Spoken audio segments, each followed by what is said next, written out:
And Indian army అయితే ఇప్పుడే press meet అయితే పెట్టింది. దానిలో అయితే ఒక కీలకమైన సమాచారం అయితే అందించిందండి. దాదాపు నిన్న నైటు, దాదాపు గురువారం జరిగిన నైటు ఆ పాకిస్తాన్ అయితే దాడి చేసింది. దాదాపు 300 నుంచి 400 డ్రోన్లు వచ్చాయంట. ఆ డ్రోన్లన్నింటిని కూడా మన రాడార్స్ గుర్తించి వాటిని అయితే కుప్పకూల్చడం చూసాం. దీన్ని బట్టి మీరు అర్థం చేసుకోవచ్చు పాకిస్తాన్ ఎంత అగ్రెసివ్గా ముందుకు వస్తుందో.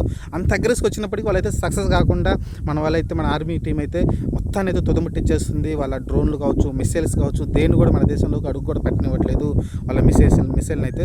దీన్ని బట్టి అర్థం చేసుకోవచ్చు మన డిఫెన్స్ కానీ, లేకుంటే ల్యాండింగ్ ఆర్మీ కానీ, లేకుంటే నేవీ ఆర్మీ కానీ, లేకుంటే ఎయిర్ ఫోర్స్ ఆర్మీ కానీ ఎంత స్ట్రాంగ్గా ఉందో మీరు అర్థం చేసుకోవచ్చు.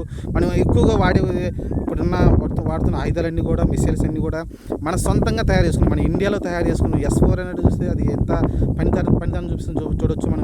ఎందుకంటే మిసైల్స్ని టార్గెట్ చేస్తుంది, అలానే డ్రోన్ని కుప్పకూలు చేస్తుంది.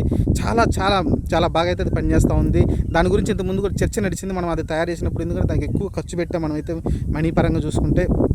ఇప్పుడు దాని పనితీరు చూస్తుంటే ప్రపంచం మొత్తం బిత్తరపోయి చూస్తుంది. అదేవిధంగా ఈరోజు ఏదైతే ప్రెస్ మీట్ పెట్టి చెప్తున్నారో వాళ్ళైతే క్లియర్గా మనకు అర్థమవుతుంది పాకిస్తాన్ అక్కడ ఏం తగ్గట్లేదు. ఖచ్చితంగా వాళ్ళు అటాక్ అయితే చేసే ప్రయత్నం చేస్తున్నారు.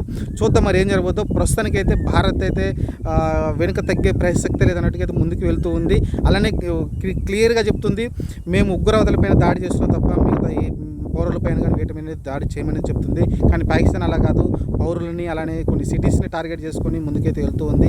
మనం ఓన్లీ ఉగ్రవాదులు ఎక్కడున్నారు, ఉగ్రవాదులు కార్యకలాపాలు ఎక్కడ జరుగుతున్నాయో అలాంటి వాటి చోటనే మనమైతే టార్గెట్ చేసుకొని మనమైతే అటాక్ చేస్తూ ఉన్నాం. కానీ పాకిస్తాన్ అలా కాకుండా సామాన్య ప్రజలు ఉండే ఏరియాకైతే, పంజాబ్లో, గుజరాత్, రాజస్థాన్ లాంటి సామాన్య ప్రజలు ఉండే ఏరియాకైతే టార్గెట్ చేసుకుని దాదాపు 30 నగరాలపైన అయితే టార్గెట్ చేసి వాళ్ళైతే మిసైల్స్ పంపిస్తూ ఉన్నారు.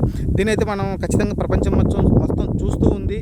ఎందుకంటే వాళ్ళకు కూడా శాటిలైట్స్ ఉన్నాయి, వాళ్ళ మిసైల్స్ ఎటు వెళ్తున్నాయి, ఎటు టార్గెట్ చేశారు అనేది క్లియర్గా అర్థమవుతుంది. మన ఇండియా కూడా ఎక్కడ టార్గెట్ చేసి ఎక్కడ మిసైల్స్ని పంపిస్తుంది ప్రపంచం మొత్తం గమనిస్తూ ఉంటుంది. కాబట్టి ఖచ్చితంగా ఇది పాకిస్తాన్కి ఖచ్చితంగా చాలా దెబ్బ కొట్టే విధంగా అయితే మన దేశం ముందుకెళ్తూ ఉంది. చూద్దాం మరి. ప్రస్తుతానికైతే వాళ్ళు ప్రయోగించిన ఏ మిసైల్ కూడా సక్సెస్ కాలేదండి. ఒక రకంగా అదే మనం అంటాం కదా, చైనా వాడు తయారు చేసిన ఏ వస్తువు కూడా వీక్గా ఉంటుంది, అది ఎక్కువ రోజులు ఉండదు, ఎక్స్పైర్ అయిపోతుంది అన్నట్టుగా ఈ మిసైల్స్ కూడా అలానే ఎక్స్పైర్ అయిపోతున్నాయి.